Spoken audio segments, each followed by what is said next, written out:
voyant moteur sur votre Dacia Sandero 3? Avant de toucher à l'effacement, regardez s'il reste fixe ou s'il clignote. Puis notez comment tourne le moteur. Un voyant clignotant, des secousses ou une forte perte de puissance impose de couper le moteur et de chercher la cause sans insister. Sur Sandero 3, TCE ou EcoG, la piste peut concerner l'allumage, une prise d'air, une sonde ou l'antipollution. En version GPL, notez aussi si le défaut apparaît au gaz, à l'essence ou dans les deux modes. Ce détail aide beaucoup plus qu'un simple effacement.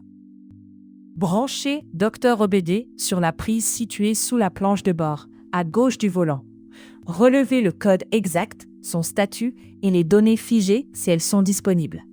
Régime moteur, température et charge indiquent dans quelles conditions le calculateur a détecté le problème.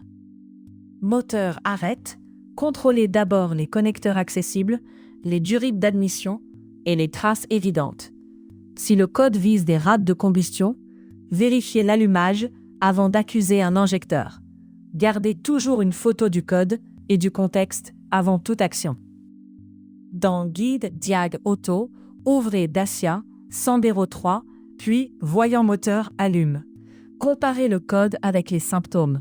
Effectuez les contrôles proposés, réparez la cause, puis effacez le défaut. Redémarrez et faites un nouvel autodiagnostic pour vérifier qu'aucun code actif ne revient. Ne débranchez pas la batterie pour cacher le voyant. Ne remplacez pas une pièce sur le seul nom d'un code. Et n'oubliez pas de distinguer essence et GPL sur une EcoG. Un code désigne un circuit à contrôler, pas automatiquement la pièce à acheter. Le bon résultat, c'est un moteur stable, aucun code actif et un voyant qui reste éteint après l'essai. Retrouvez la fiche complète dans la description avec guide Diag Auto, valise voiture et Dr OBD. Le code DIAG10 vous donne 10% de remise.